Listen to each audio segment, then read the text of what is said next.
नमस्कार दोस्तों, आज के इस एक्सप्लेनर में हम सीधे उस दर्द और हकीकत की बात करेंगे जिसका सामना देश के लाखों छात्र कर रहे हैं। 2026 का नीट पेपर लीक। सच कहूं तो ये सिर्फ किसी एग्जाम के कैंसिल होने की एक न्यूज़ नहीं है। ये सालों की मेहनत, रातों की नींद और अनगिनत सपनों के टूटने की कहानी है। तो चलिए बिना किसी देरी के सीधा मुद्दे पर आते हैं और देखते हैं कि आखिर ये इतना बड़ा फ्रॉड हुआ कैसे। अब बस एक पल के लिए इस बात की कल्पना कीजिए, एक छात्र जो बुरी तरह थक चुका है, जिसका बर्नआउट लेवल पीक पर है, वो एग्जाम हॉल से निकलता है और अपनी माँ को रोते हुए फोन करता है कि आखिरकार ये खत्म हुआ, अब मैं चैन से सो पाऊंगा। उसने अपनी किताबें और नोट्स तक पैक करके रख दिए हैं और अचानक छुट्टियों के बीच में एक खबर आती है कि पेपर लीक हो गया है और अब उसे ये सब कुछ दोबारा करना होगा। वो राहत का पल अचानक एक बुरे सपने में बदल जाता है। तो सबसे अहम बात यहाँ ये है कि एक कॉम्पिटिटिव एग्जाम की तैयारी की असली कीमत क्या होती है। हमने भी कभी ना कभी एग्जाम का स्ट्रेस झेला है, पर ये लेवल अलग है। यहाँ महीनों तक ठीक से ना सोने की बात हो रही है। छात्रों ने अपने दोस्तों से मिलना, अपने शौक सब कुछ छोड़ दिया। परिवारों ने कोचिंग की फीस भरने में अपनी जीवन भर की जमा पूंजी लगा दी। कुछ ने तो अपने नोट्स और स्टडी मटेरियल तक बेच दिए थे एग्जाम के बाद, और उनकी जो पोस्ट एग्जाम रिकवरी हॉलीडेज थी वो सब बर्बाद। अब उन्हें इस पूरे मेंटल टॉर्चर से फिर से गुजरना होगा। और सोचिए, ये दर्द सिर्फ एक या दो लोगों का नहीं है, 22 लाख। जी हाँ, इस देश के 22 लाख से ज्यादा छात्रों का फ्यूचर और उनकी मेंटल वेलबींग इस एक एग्जाम पर टिकी थी। ये कोई छोटा मोटा टेस्ट नहीं है, ये देश का सबसे बड़ा मेडिकल एंट्रेंस एग्जाम है।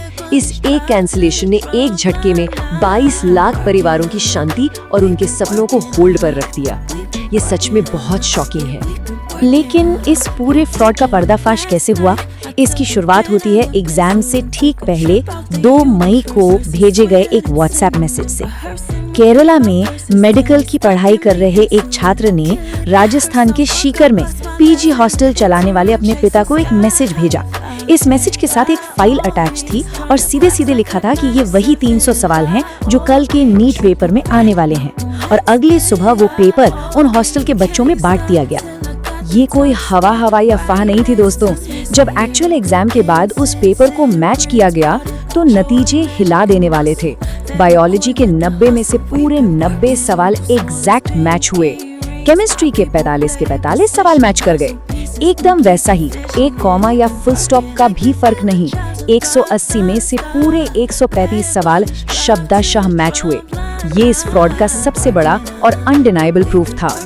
तो अब आते हैं हमारे अगले हिस्से पर, tracing the stolen paper from a printing press to a nation wide network. Investigation में ये क्लियर हो गया कि ये कोई एमेच्योर लीक नहीं था, ये प्रॉपर बॉलीवुड स्टाइल हाइस्ट थी। शुरुआत होती है महाराष्ट्र के नासिक की एक प्रिंटिंग प्रेस से। वहां से फिजिकल पेपर चुराने के लिए 10 लाख रुपए दिए गए। पकड़े ना जाएं इसलिए मोबाइल कैमरा नहीं बल्कि हाई डेफिनेशन पोर्टेबल स्कैनर्स का यूज हुआ। डेटा ट्रांसफर ट्रैक ना हो इसलिए शहर के बाहर एक हिडन शैडो सर्विस सेटअप किया गया और वहां से इसकी सॉफ्ट कॉपी 15 लाख रुपए में गुरुग्राम के बायर्स को बेच दी गई। देख रहे हैं आप इनका लेवल। गुड़गांव पहुंचने के बाद उन्होंने एक बहुत ही चालाक रणनीति अपनाई जिसे गेस पेपर स्ट्रेटजी कहा गया। उन्होंने लीक हुए क्वेश्चंस को सीधे सीधे आगे नहीं भेजा। उन्होंने 120 ओरिजिनल लीक्ड क्वेश्चंस को 290 रैंडम सवालों के बीच छुपा दिया। टोटल 410 सवालों का एक बंडल बनाया गया। ऐसा इसलिए किया ताकि अगर ये किसी अथॉरिटी के हाथ लग भी जाए तो उन्हें ये लगे कि ये बस एक नॉर्मल प्रैक्टिस पेपर या गेस पेपर है, ना कि कोई सॉलिड लीक। चलिए अब आगे बढ़ते हैं और देखते हैं ये सब कैसे बिल्ड हुआ। पैसे का खेल समझिए। 26 अप्रैल को यानी एग्जाम से करीब 1 महीने पहले ये पेपर राजस्थान के बीवा ब्रदर्स को 30 लाख रुपए में बेचा गया। 29 अप्रैल आते आते ये और भी बच्चों के बीच सर्कुलेट होने लगा। फिर मई की शुरुआत में सीकर के एक एजेंट ने इसे 5.5 लाख में खरीदा और अकेले ही करीब 700 छात्रों को डिस्ट्रीब्यूट कर दिया। और फाइनली 2 मई को वो फेटफुल व्हाट्सएप मैसेज सीकर के उस पीजी ओनर तक पहुंचा जिसने इस पूरे स्कैम को लाइट मिला दिया। लेकिन क्या सिस्टम ने इन वार्निंग्स को सुना? देखते हैं इस सेक्शन में। Ignored warnings and denials, the system's refusal to listen. यहाँ पर आकर फ्रस्ट्रेशन बढ़ जाती है।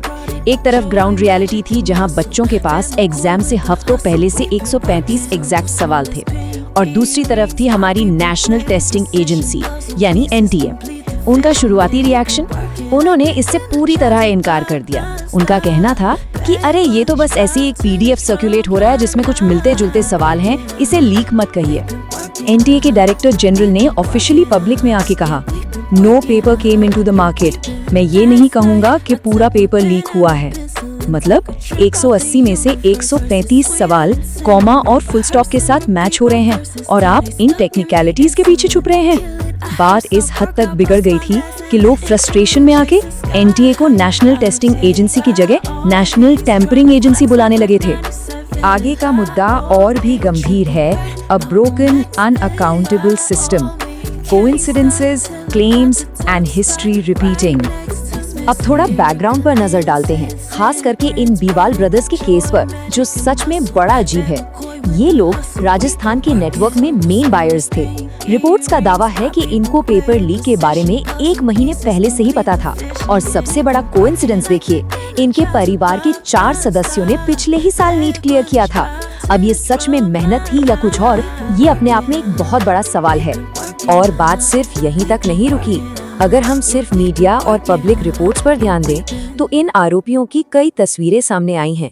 इनमें ये लोग एक स्टेट एजुकेशन मिनिस्टर और एक बड़ी पॉलिटिकल पार्टी के यूथ विंग के साथ नजर आ रहे हैं। देखिए, यहाँ हम किसी भी पॉलिटिकल साइड को सपोर्ट या अपोज नहीं कर रहे हैं, हम सिर्फ वो क्लेम्स बता रहे हैं जो पब्लिक डोमेन में है।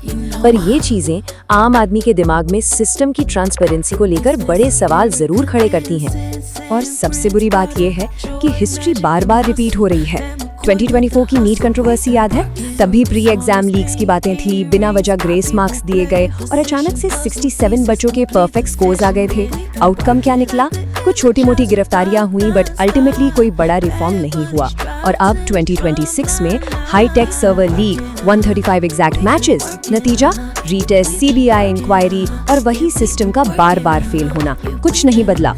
लेकिन इन सब कंट्रोवर्सीज के बीच असली नुकसान किसका हुआ? चलिए देखते हैं the true mental cost beyond the headlines and arrest. जब सिस्टम में बैठे कुछ ताकतवर लोग लाखों करोड़ों रुपए देकर पूरे एग्जाम प्रोसेस को ही बाईपास कर देते हैं, तो इसकी इमोशनल कीमत आखिर कौन चुकाता है? ये सोचने वाली बात है। वो बच्चा जो रात भर जाग रहा था, या वो माफियाज जो रातों रात अमीर हो गए? अब देखिए, इस स्लाइड में सबसे इंटरेस्टिंग बात यह है कि ये ट्रॉमा सिर्फ एग्जाम डेट आगे बढ़ने तक सीमित नहीं है। छात्रों का पूरा मोराल टूट चुका है। उनके माँ बाप के कोचिंग में लगाए गए लाखों रुपए बर्बाद हो गए। एक ऐसी बेबस और निराशा वाली फीलिंग है जिसे शब्दों में बयान करना मुश्किल है। और सबसे बड़ी आहत, उनका देश के इंस्टीट्यूशन से पूरी तरह से भरोसा उठ जाना। ये ट्रस्ट का टूटना शायद इस पेपर लीक का सबसे बड़ा नुकसान है। पर देखिए, निराशा में डूबकर जिंदगी खत्म नहीं होती। इसलिए अब बात करते हैं life beyond the exam, finding alternate paths to success. वो 3 इडियट्स वाली बात यहाँ बिल्कुल फिट बैठती है।